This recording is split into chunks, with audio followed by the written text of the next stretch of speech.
வெற்றிமாறன் வந்து ஏன்னா கமர்ஷியலாகவும் அதே சமயம் ஒரு மாஸ் ஹீரோவுக்கான அரசியல் பேசுகிற படமாக தான் கண்டிப்பாக இருக்கணும். ஒரு பெரிய சம்பவம் ஒன்று கண்டிப்பாக இருக்குது.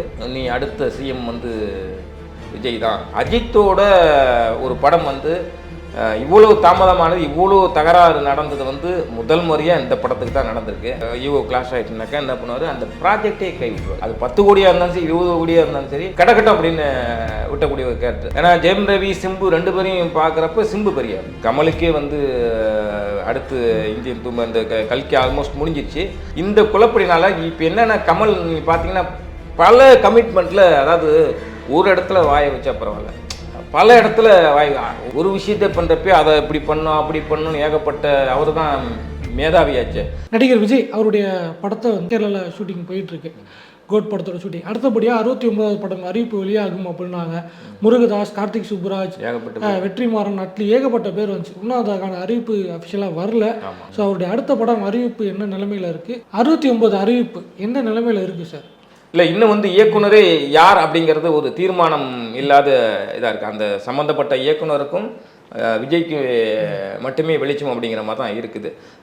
நான் என்னென்னா அட்லி சொன்னாங்க, கடைசியாக அட்லி சொல்லிட்டாங்க. அப்புறம் இது தெலுங்கு இயக்குனர் அவர் தான் பண்ண போகிறாரு அப்படின்னாங்க. முருகதாஸ்னாங்க. முருகதாஸ் 2 கமிட்மெண்ட்டில் இருக்கிறாரு. அப்புறம் பார்த்திங்கன்னா வெற்றிமாறன் வரதுக்கு வாய்ப்பு இருக்குது. அப்படிலாம் ஒரு லிஸ்ட்டு இருக்குது. இதுவரையிலும் ஃபைனல் ஆகலை. நம்மளுக்கு உண்மையிலே இதுவரையிலும் யார் இயக்கணும் ஒரு ஒரு உறுதியான தகவல் இல்லை.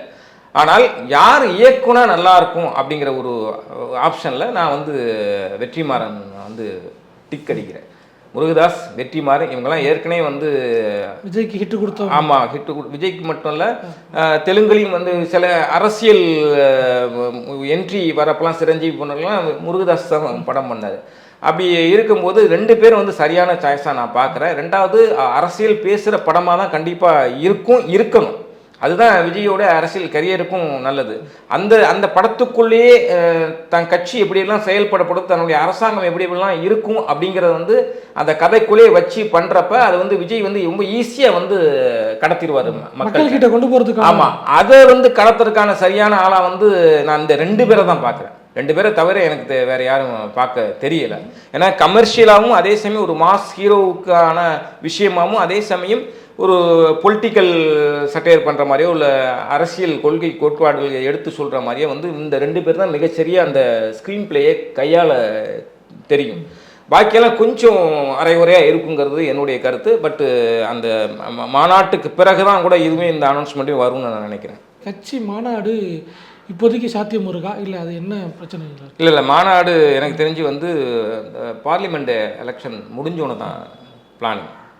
ஏன்னா இப்போ பண்ணுறதுல எந்த பிரயோஜனமும் இல்லை, அதை விஜய்க்கே தெரியும். 2வது அவர் பின்னணியில் ஒரு டீமே இருக்குது, அவங்களும் அதுக்கு இது பண்ண மாட்டாங்கல்ல. இதெல்லாம் முடிஞ்சு ரிசல்ட் வந்த பிறகு அதுக்கப்புறம் தான் வந்து இறங்கி ஒரு பெரிய சம்பவம் ஒன்று கண்டிப்பாக இருக்குது.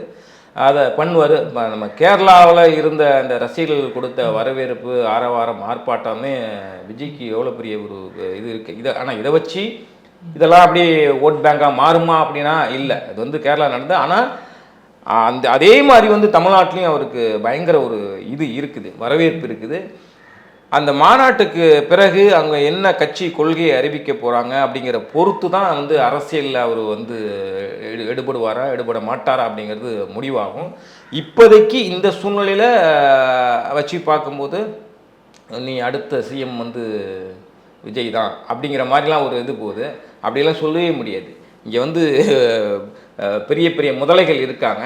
அது வந்து என்ன செயல்பட போகிறாரு, அந்த எலெக்ஷனுக்கு முன்பே வந்து அவர் வந்து மக்களை போய் நேரடியாக களத்தில் சந்திக்கணும், சில விஷயங்களை இறங்கி பண்ணும்போது தான் அவர் வந்து எப்படி வரவேற்பு இருக்குது அப்படிங்கிறத, அவர் வெற்றி வாய்ப்பு எப்படி இருக்குன்னு, அவருடைய வெற்றி வாய்ப்பு எப்படி இருக்குங்கிறது நம்மளுக்கு தெரியும். விஜய் ஒரு பக்கம் இந்த எதிர்பார்ப்புகள் இருக்குது, இந்த பக்கம் வந்து அவருக்கு போட்டியாக கருதப்படுகிற அஜித் விடாமுயற்சி படம் கிட்டத்தட்ட வந்து நீண்ட நாட்களாக எடுத்துக்கிட்டு இருக்கப்பட்டுச்சு. படம் அடுத்த படமான குட் பேட் அக்லி வந்து ஆதிகேசன் தயாரிப்பு இயக்கத்தில் வரப்போகுதுன்னு அறிவிப்பு வெளியிட்டாங்க. ஆனால் இந்த விடாமுயற்சி என்ன நடந்துச்சுன்னே தெரியல, எப்போ வரப்போகுதுன்னு தெரியல, ஷூட்டிங் முடிஞ்சான்னு தெரியல, இடையில் வந்து ட்ராப் பண்ணிட்டாங்க அப்படிங்கிற ஒரு கருத்தும் சொல்லப்படுது. விடாமுயற்சி எந்த நிலைமையில் இருக்குது, இல்லை ட்ராப் பண்ணிட்டாங்க அப்படின்னு சொல்கிறது உண்மை இல்லை? ட்ராப் பண்ணுறதுக்கான வாய்ப்புகள் இல்லை.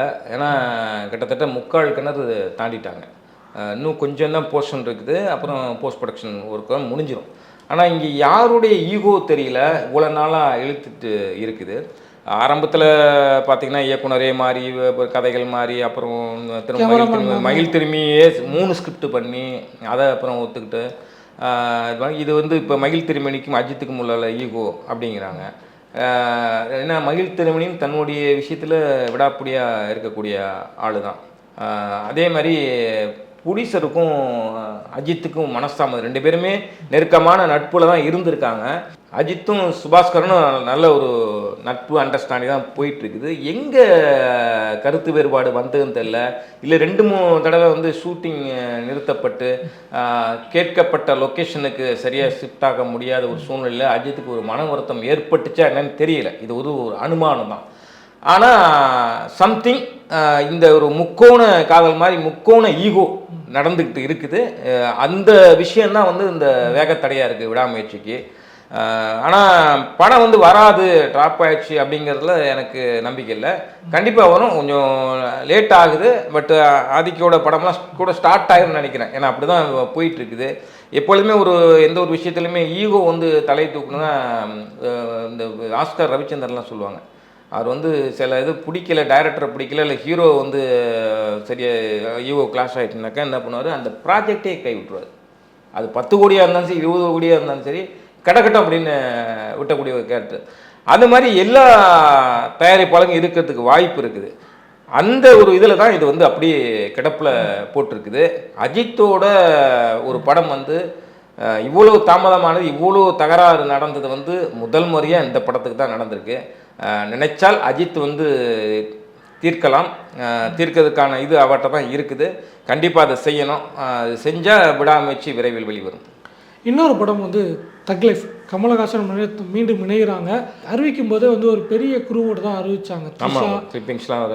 த்ரிஷா, ஜெயம் ரவி, துல்கர் சல்மான், ஏகப்பட்ட பட்டாளங்களோட அறிவிக்கப்பட்டுச்சு. ஆனால் இதில் வந்து இப்போது ஜெயம் ரவியும் துல்கர் சல்மானும் விலகிட்டாங்க அப்படிங்கிற ஒரு தகவல் வெளியாக இருக்குது. இன்னொரு பக்கம் வந்து சிம்பு உள்ளே வந்திருக்காரு, ஏற்கனவே வந்து மணிரத்னமுடைய படங்களில் நடிச்சிருக்காரு. ஸோ அவர் வந்து உள்ளே வந்திருக்காரு அப்படின்னு சொல்லப்படுது. எதனால் இந்த விஷயங்கள் உண்மையிலே வந்து இவங்க விலகிட்டு அவருக்கு பதிலாக சிம்பு உள்ளே வந்திருக்காரு? இல்லை, இப்போ சிம்பு வர்றதுக்கான வாய்ப்புகள் நிறைய இருக்குது. என்னென்னா பார்த்தீங்கன்னா ராஜ்கமல் ஃபிலிம்ஸில் ஒரு படம் பண்ணியிருக்காரு. இது வந்து கமலோடைய ஒரு ஐடியா படி வந்து உள்ளே வந்திருக்கலாம். ஏற்கனவே வந்து மணிரத்னோட வந்து பண்ணியிருக்காரு.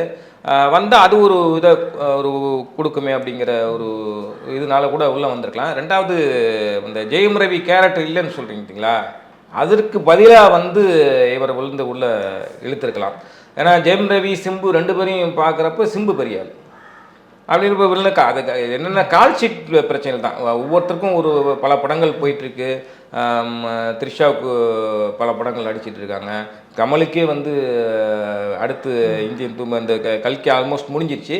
அது மாதிரி இந்த கால் ஷீட்டு இது குளறுபடினால வெளியேறிக்கலாம். ஏன்னா ஜெயம் ரவி வந்து மனக்கசப்பு, ஜெயராம் வந்து அவர் வந்து விட்டுட்டு போக மாட்டார் எப்பொழுதுமே. ஏன்னா அவருக்கு முக்கியம், மணிரத்ன படம் கமல் படத்தில் இருக்கிறது அவருக்கு முக்கியம். பட் இந்த சூழ்நிலை கால் ஷீட்டு குளறுபடினால கோளாறுனால வெளியிருக்கலாம். அதுக்கு பதிலாக வந்து உள்ள அவரோட பவர்ஃபுல்லான சிம்பு அப்படின்னு உள்ளே வந்திருக்கான். போக போக தான் அந்த யார் யார் மொத்தம் விலகிட்டாங்க அப்படிங்கிற மாதிரியான ஒரு கருத்து சொல்லப்படுது. அதுதான் அது இந்த கால் ஷீட் பிரச்சனை தான். ஏன்னா அது லேட் ஆகிட்டே இருக்குது. இப்போ கமலோடைய கால் ஷீட்டை இதை மையமாக வச்சு தான் வந்து மற்ற இதெல்லாம் பண்ணாங்க. கமலுடைய போர்ஷன் இல்லாமல் மற்ற போர்ஷன்லாம் இது பண்ணிடலாம் அப்படின்னு இருக்கப்ப, இப்போ கமலுக்கும் அந்த காம்பினேஷன் சீன் இருக்கும்ல, துல்கருக்குமான அந்த காம்பினேஷன் இதிலெல்லாம் குளறுபடி இருந்ததுனால எல்லாருமே வெவ்வேறு. ஏன்னா யாருமே சின்ன நடிகர், துல்கரும் வந்து பல கமிட்மெண்ட்டில் இருக்கிறாரு. அப்படிங்கிறப்ப நடந்த கோளாறுகள். ஆனால் இது வந்து ஆஃப்டர் எலெக்ஷனுக்கு பிறகு தான் இன்னும் வந்து அவங்க கரெக்டான ஒரு யார் யார் கேஸ்ட் யார் யார் நடிக்கிறாங்க அப்படிங்கிற முழு இது பட்டியலை வெளியிட போகிறாங்க. அது வரலையும் நம்ம வந்து ஒரு தெளிவு இல்லாத ஒரு இதெல்லாம் இருக்குது. இதுக்கு முன்னாடியே வந்து ஹெச் வினோத் இயக்கத்தில் ஒரு படம் பண்ணுறதா கமல் சொல்லியிருந்தார். அதுவும் கிட்டத்தட்ட ட்ராப் ஆன மாதிரியான ஒரு தகவல் இருக்குது. அதுக்கடுத்து வந்து சன் மாஸ்டர்ஸ் அவங்க இயக்கத்தில் கமல் படம் பண்ண, அன்பறிவு இயக்கத்தில் படம் பண்ண போகிறார். ஸோ ஹெச் வினோத் படம் ட்ராப் ஆனதுக்கும் அதுவும் கிட்டத்தட்ட இதே மாதிரி ஒரு காரணம் தானா? இல்லை கால் ஷீட்டு இஷ்யூ இல்லை. ஸ்கிரிப்ட்லேருந்து எல்லா விஷயமே வந்து கமலோடைய தலையீடு கண்டிப்பாக இருக்கும் எல்லா இதுலேயுமே. ஹெச் வினோத் திறம்பட செய்யக்கூடியவர் தான். அதில் ரெண்டாவது வந்து படம் தொடங்குறதுலேருந்து கமல் பல ப்ராஜெக்ட் இதில் இருந்ததுன்னா தொடங்க லேட்டாகிட்டு ஏற்கனவே வந்து ஹெச் வினோத் லேட்டு. அதனால் அவருக்கு ஒரு சின்ன மன வருத்தம் இருந்தது. இந்த இது வந்து சின்ன ஒரு ஈகோவாகி இதுலேருந்து நானே விளைவிக்கிறேன் அப்படின்ட்டு வந்து அதன் பிறகு ப்ராஜெக்ட் ஒரு பெரியசாமி படம் கூட ஒன்று இருக்குது. இந்த குழப்படினால இப்போ என்னென்ன கமல் பார்த்தீங்கன்னா பல கமிட்மெண்ட்டில், அதாவது ஒரு இடத்துல வாயை வச்சா பரவாயில்ல, பல இடத்துல வாய் இன்னும் பொலிட்டிக்கல் வர போயிட்டுருக்குது. ரெண்டாவது படங்கள் அத்தனை இந்தியன் 3 கல்கி ஆல்மோஸ்ட் முடிஞ்சு போச்சு. இது இந்த படம் தக் லைஃபு, அடுத்து அன்பறிவிட்ட கதை கேட்டு இது பண்ணியிருக்காரு, ஓகே சொல்லியிருக்காரு. 2 படம் ப்ரொடக்ஷனில் இருக்குது. ஒரு ஆல்பம் மாதிரி ஒன்று விட்டுருவாங்க. ஆமாம், அதாவது கமல் ஏதாவது ஒரு விஷயத்தை பண்ணுறப்பே லேட் ஆகும். ஒரு விஷயத்தை பண்ணுறப்பே அதை இப்படி பண்ணோம் அப்படி பண்ணணும்னு ஏகப்பட்ட அவர் தான் மேதாவியாச்சு. அப்படி இருக்கப்ப பல விஷயங்கள் உள்ளே ஓடிட்டுருக்கு. இடையில பார்த்தீங்கன்னா இந்த இனிமேல் ஆல்பத்தில் வந்து பேசிகிட்டு இருக்காரு, குரல் கொடுத்துருக்காரு, இப்படி இது போயிட்டுருக்கு. அது கமலோடைய குறையாக தான் நான் நினைக்கிறேன். ஏதாவது ஒரு விஷயத்தை தெளிவு முடிச்சுட்டு அதுக்கப்புறம் இன்னொரு ப்ராஜெக்டை பண்ணால் அல்லது 4 ப்ராஜெக்ட் ஒரே டைமில் போனால் கூட கால் ஷீட்டை கரெக்டாக பிரித்து கொடுத்து கரெக்டாக இது பண்ணி யாரும் பாதிக்கப்படாத அளவுக்கு கொடுக்கணும். இது வந்து முழுக்க முழுக்க கமலோடைய கவனக்குறைவு அல்லது கமலோடைய குறையாக தான் நான் பார்க்குறேன்.